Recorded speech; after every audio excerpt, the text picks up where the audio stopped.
Salam jumpa kembali saudara-saudariku yang terkasih.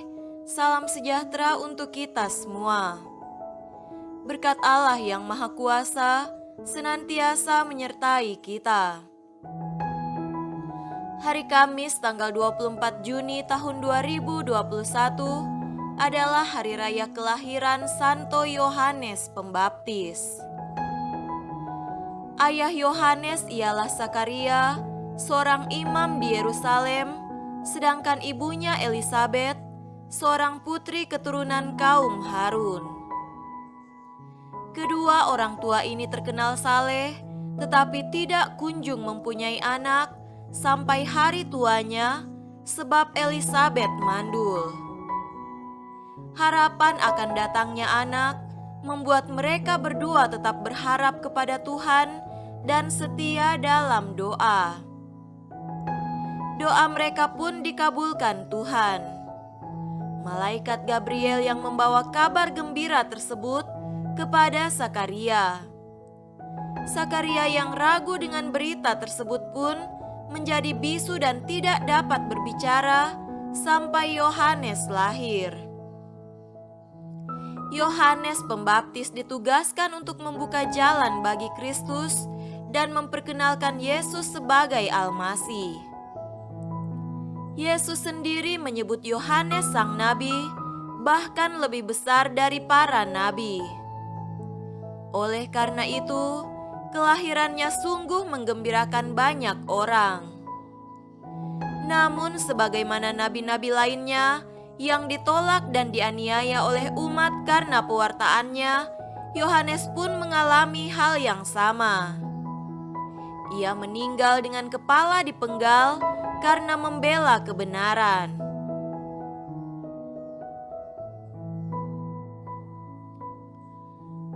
Marilah kita mendengarkan dan merenungkan bacaan-bacaan kitab suci. Bacaan pertama dari kitab Yesaya pasal 49 ayat 1 sampai 6. Dengarkanlah aku, hai pulau-pulau, perhatikanlah, hai bangsa-bangsa yang jauh. Tuhan telah memanggil aku sejak dari kandungan, telah menyebut namaku sejak dari perut ibuku. Ia telah membuat mulutku sebagai pedang yang tajam dan membuat aku berlindung dalam naungan tangannya. Ia telah membuat aku menjadi anak panah yang runcing dan menyembunyikan aku dalam tabung panahnya. Ia berfirman kepadaku, "Engkau adalah hambaku Israel, dan olehmu aku akan menyatakan keagunganku." Tetapi aku berkata, "Aku telah bersusah-susah dengan percuma dan telah menghabiskan kekuatanku dengan sia-sia dan tak berguna." Namun, hakku terjamin pada Tuhan dan upahku pada Allahku. Maka sekarang firman Tuhan yang membentuk aku sejak dari kandungan untuk menjadi hambanya, untuk mengembalikan Yakub kepadanya, dan supaya Israel dikumpulkan kepadanya, maka aku dipermuliakan di mata Tuhan, dan Allahku menjadi kekuatanku, firman-Nya. Terlalu sedikit bagimu hanya untuk menjadi hambaku, untuk menegakkan suku-suku Yakub, dan untuk mengembalikan orang-orang Israel yang masih terpelihara. Tetapi aku akan membuat engkau menjadi terang bagi bangsa-bangsa, supaya keselamatan yang daripadaku sampai ke ujung bumi. Demikianlah sabda Tuhan. Syukur kepada Allah.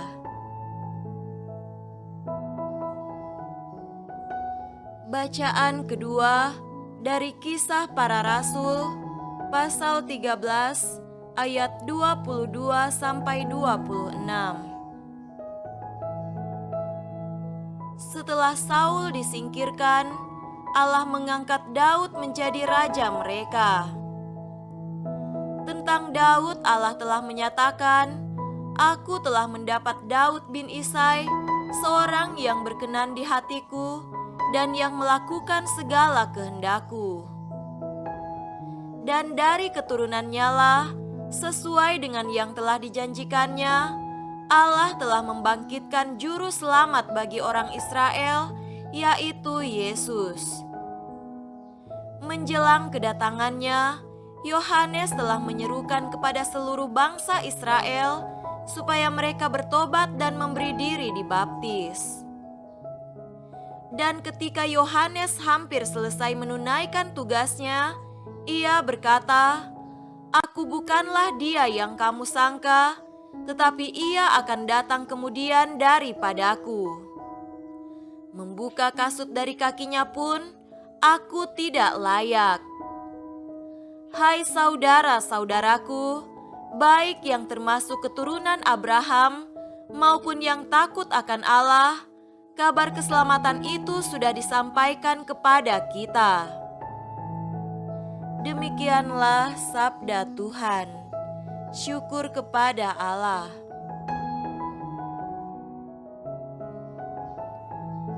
Tuhan beserta kita sekarang dan selama-lamanya.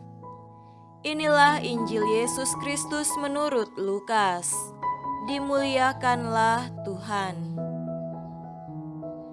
Injil Lukas pasal 1 ayat 57 sampai 66 dan ayat 80. Kemudian genaplah bulannya bagi Elisabet untuk bersalin, dan ia pun melahirkan seorang anak laki-laki. Ketika tetangga-tetangganya serta sanak saudaranya mendengar bahwa Tuhan telah menunjukkan rahmat-Nya yang begitu besar kepadanya, bersukacitalah mereka bersama-sama dengan dia.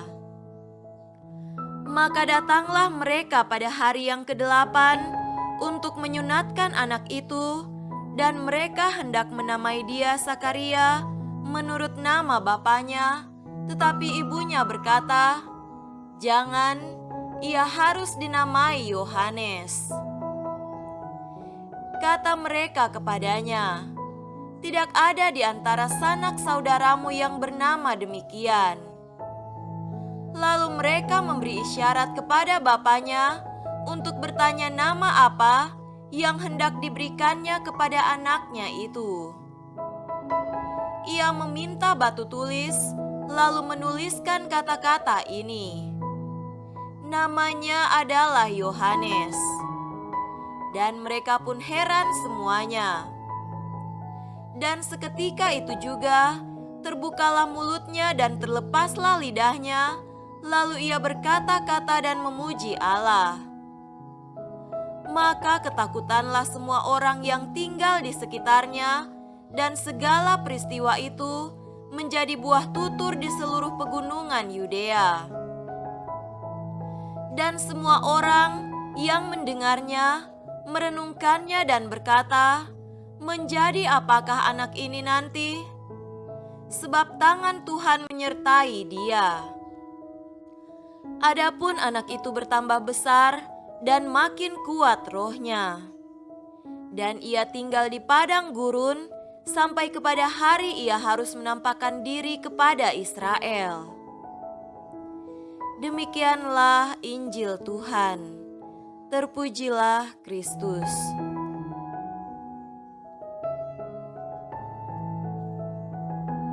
Saudara-saudariku yang terkasih dalam Tuhan kita Yesus Kristus, tema renungan kita pada hari ini adalah dipanggil menjadi Nabi Allah. Nabi adalah orang yang dipilih Allah untuk berbicara atas nama Allah dan bersaksi tentang kehadiran kuasa-Nya. Masyarakat kita dewasa ini diributkan oleh suara banyak orang yang berbicara atas nama Allah, namun tidak muncul berdasar pilihan dan panggilan Allah. Ada yang muncul atas keinginan sendiri dan berbicara demi keuntungan sendiri. Mereka berbicara bukan atas nama Allah, tetapi di atas nama Allah, alias nabi palsu, buatan sendiri. Mereka tidak didorong oleh roh pengenalan akan kebenaran pesan dan perintah Allah, tetapi oleh hasrat kuasa dan kekayaan, alias paham kebenaran atau keyakinan dan kepercayaan tentang diri yang tidak sesuai kenyataan, serta gila hormat dan harta. Saudara-saudariku terkasih, Yohanes adalah nabi yang lahir dari bentukan tangan Allah dan panggilan roh serta kebijaksanaan Allah. Tangan Tuhan membentuknya dalam kandungan rahim wanita tua yang mandul. Roh dan kebijaksanaannya bertumbuh dalam keheningan padang gurun di atas penguasaan terhadap segala hasrat insani. Hati dan budinya dipenuhi semata-mata oleh roh dan kebijaksanaan Allah. Lidahnya bagaikan pedang bermata dua yang siap menyatakan kebenaran titah Allah secara jelas dan tegas.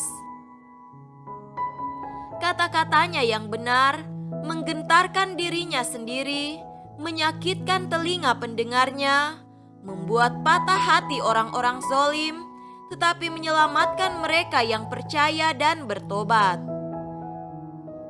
Dia adalah orang yang mengatakan firman dan melakukan kehendak Allah semata.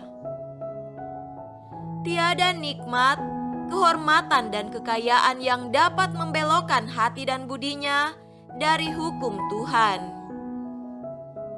Ia mengembalikan hati setiap orang kepada jati dirinya. Di hadirat Allah penciptanya, ia tidak punya klaim bagi kehormatan dirinya selain menjadi abdi tekun dan setia sampai pedang para musuh Allah memeteraikan kemurnian bakti dirinya.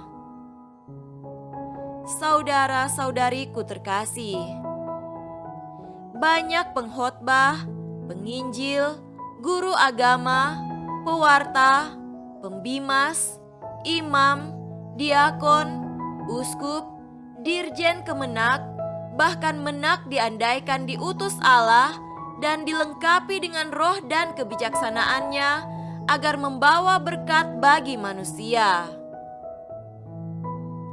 Yohanes Pembaptis menjadi mercusuar bagi kebenaran bukan saja sebuah pengandaian, tetapi lahir dan bertumbuh dalam hening sepinya kesetiaan, mendengar dan merenungkan perintah dan hukum Tuhan, dan ketekunan melakukan kehendaknya, serta kebiasaan melangkah dan berlari dengan pasti menelusuri jalan yang ditunjukkannya, agar dalam kata, tugas dan karya setiap orang, Allah dihormati, dan dalam hal ini, setiap orang menemukan kepenuhan kebahagiaannya. Semoga demikian. Amin.